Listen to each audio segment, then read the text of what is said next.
Ah, the soothing sounds of the Snale Racing garage. Obviously, this was before the disaster. Coming up on this episode of Snale Racing, routine maintenance goes wrong and the swagger wagon goes down. Good morning, every day. Every day. Good morning, every day. Good morning, every day. Everybody, every day. All the people, all the time. Morning, everybody. We just finished breakfast on our front porch. We had steak and eggs with a side of an asshole motorcycle. Check out our neighbor. We'll just wait for a minute.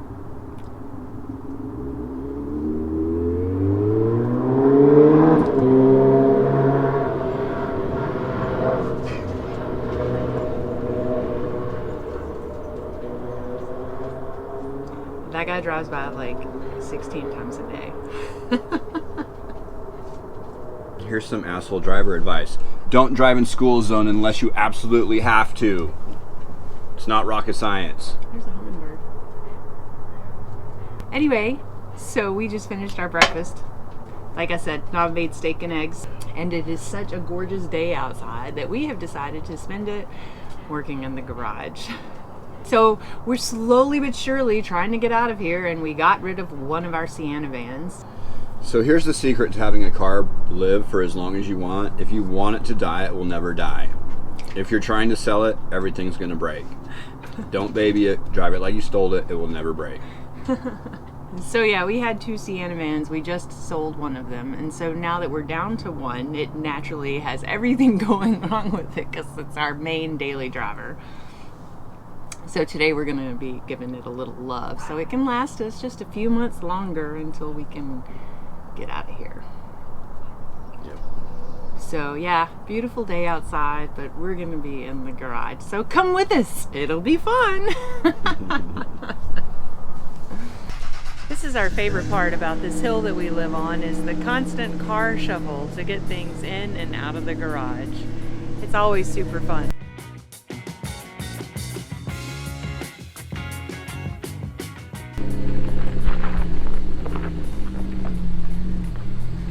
But Knob's a pro at it, and can you see the dogs? She's up there wigging out because she heard the truck start up. She thinks we're going for a truck ride. No truck ride today, All right, so what are we in for today? Well, you can see my radiator decided to shit the bed on me here. So the plan is to remove the radiator, and then this has got a knock sensor harness issue, so I have to pull the intake manifold out and deal with that problem as well. Good stuff.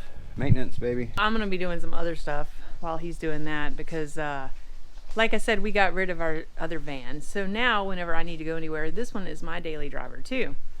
And it has a lot of things going on the inside that apparently he's just been putting up with that I can't put up with.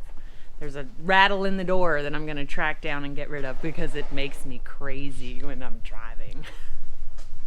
I don't get road rage like Knob does.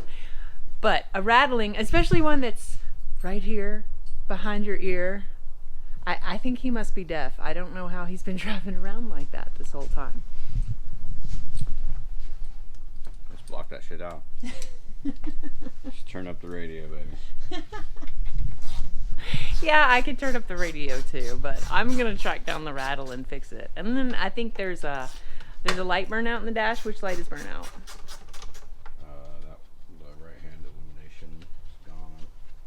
So. The heater illumination is gone. Oh, sounds like more than one. Okay, anyway, let's get to work. All right, I'm gonna see what I can track down. It's somewhere in this slider.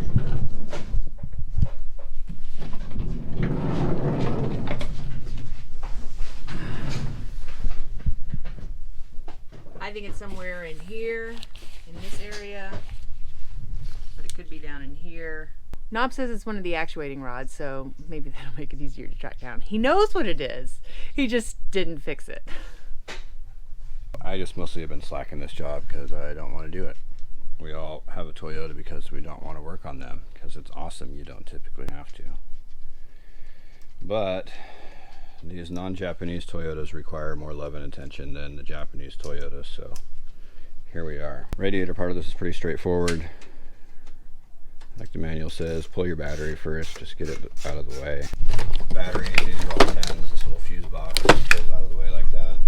And then these fans are held in here, 2 on each side. Just plug in on each one. And then it'll just come out like that. Okay, well, I was going to put the pressure checker tool on here to show you what's up, but it doesn't fit in typical fashion. So here's the tool. These are your adapters. You put this on in place of your plug. It clicks onto that piece. And then you pump it up. But this doesn't fit here because of that. Here's a little trade secret. That is so you can pressurize a cold system and you can see where it's leaking right now.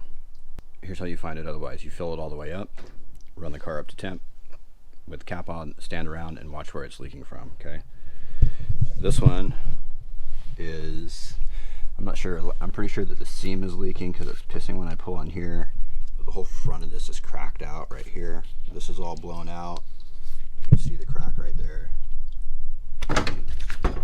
Just show here or whatever, but you can see where it's coming out. So there's a couple tranny lines down there. There's a temp sender at the bottom down there that needed to come unplugged. This fan has 3 bolts in it instead of just 2. And that's pretty much that. I'm gonna go ahead and drain it now. You're standing there doing it, hurry up. I'm not. I can't pull because of where it is. So I might have to get out. she doesn't know I didn't work on it because it sucks. Just for the record, vans for the most part suck to work on. I'll probably have to get outside and come in through that crack from that side. You probably have to take the whole door off to take the panel off. I'm not doing that. It's not happening. It's not happening. Oh shit. Radiator is out. So it's pretty straightforward. 2 tranny lines. Just picked them up and tucked them out of the way. Another coolant line. Knob's over here trying to tell me what to do. After she asked for help, After I ask for help. let me ask you a few questions.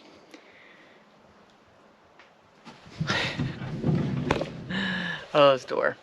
All right, so anyway, I got the panel off the door. It's relatively simple if you have the right tool for the job, which Knob did. So I popped off the panel and took a look around. Can't really tell exactly what the culprit is. We've got some options here. I've got this tubing stuff that's got an adhesive back on it. I've got some flashing tape. So I'm just gonna use a variety of those things and hit all of the points where I think it could be rubbing and making noise. Plenum is all pulled out of here, and I'll show you what we got going on in there. This right here is a strut and a ground that's hooked to the back of the plenum. That strut is a 14mm head and the ground is a 10. There's also that strut right there that hooks onto the back of the throttle body when you go to pull it out. And that one's a 12. Okay, I'm gonna try really hard not to drop the light on my head again, but I can't promise anything. Now I'm gonna go ahead and vacuum this out and pull that lower manifold out. We're gonna unhook the fuel line right there at the dampener deal. There's a fuel line hole down there. And then those vacuum lines, it looks like. And that should rise up out of there. It should be quiet now. I got things taped down. And if not, I'll try again next week. Well, Knob had the brilliant idea of leaving the panel off until I make sure that I got the rattle fixed. So brilliant. I'm just gonna leave the panel off for now until we take it for a test drive. And now on to the burned out light bulbs in the instrument panel.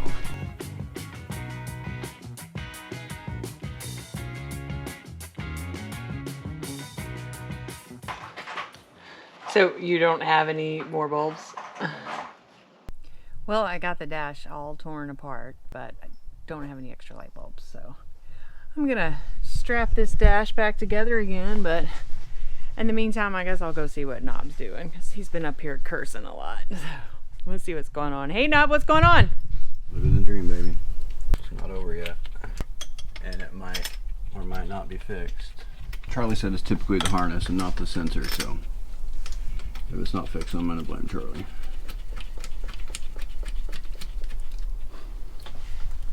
It's almost like I'm working on domestic. I have so many tools out. Oh wait, it is a domestic, because this isn't a Japanese Toyota. All right, well, I'm gonna leave Knob to his grumbling go put this dash back together again. Decided to go ahead and shop back out the van and make it a little cleaner, because it's never clean.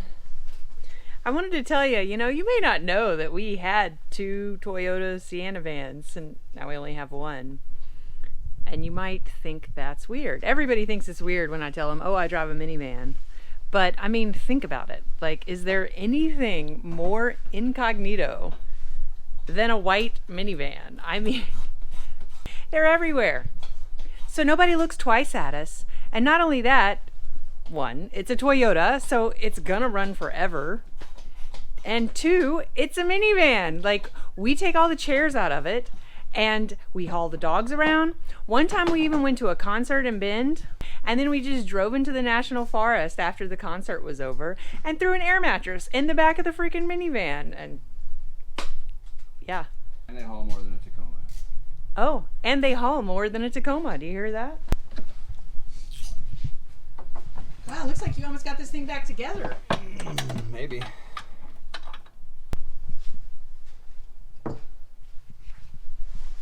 So I'm just hanging out waiting for him to finish up, because when we go for a test drive, we always go get a human being.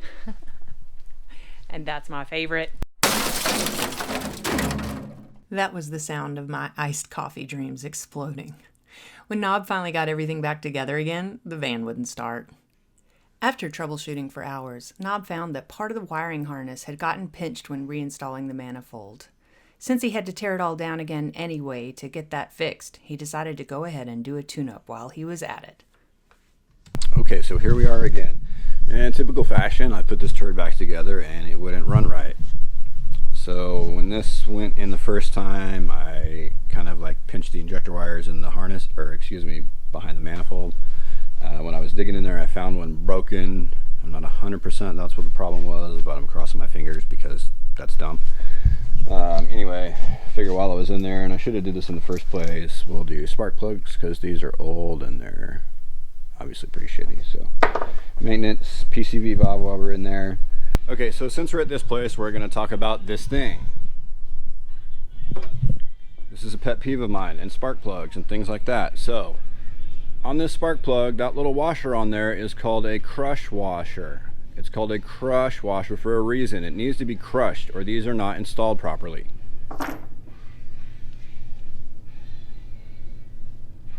Not really installed properly. These will back out and they will blow out if they aren't in there right. So let me show you what to do. If you don't have a calibrated torque arm like I do, get yourself either a super shorty stubby motherfucker like this one, quarter drive. Torque spec on these are super low. I know they're super low, everybody gets scared. Well, like I said, if they don't go down properly, they will literally blow out. If these blow out, they can damage the thread, can ruin your head. So $6 turns into $600 really quick. Don't be dumb. So check it. What I recommend you do is start these by hand and run them all the way down.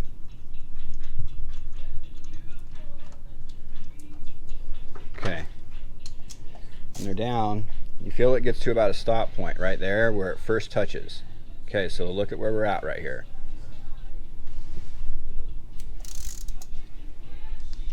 See, we got like a little better than a half turn. We got 2/3 of a turn on that to get that to crush down. And now it's tight. It doesn't need to be tighter than that, okay? Pretty simple stuff, and that ain't gonna back out. Well, like I always say, anything worth doing once is worth doing at least 5 times. So I tore this back down again because I couldn't find anything mechanically wrong, electrically wrong. Don't overthink it. So let's look.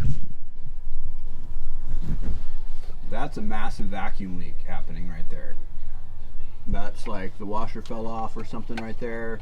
So anyway, I'm gonna pull it out and fix it right. Moment of truth, let's see if I fixed it.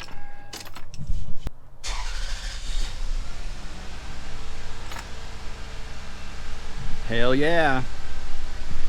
So Knob was finally able to get the Sienna back together, and I was able to get my iced coffee. Who knew that a washer could cause so many problems? Speaking of problems, we went and picked the Fairlady up, and man, the upholstery looks bitchin', but we can't show it to you yet because when we picked it up, it looks like the generator has shorted out and we're back in the garage again. We'll see you next time. Peace. That wraps up another episode of Snale Racing. Thank you for watching. Please make sure to like and subscribe. Shit. That was the light crashing again.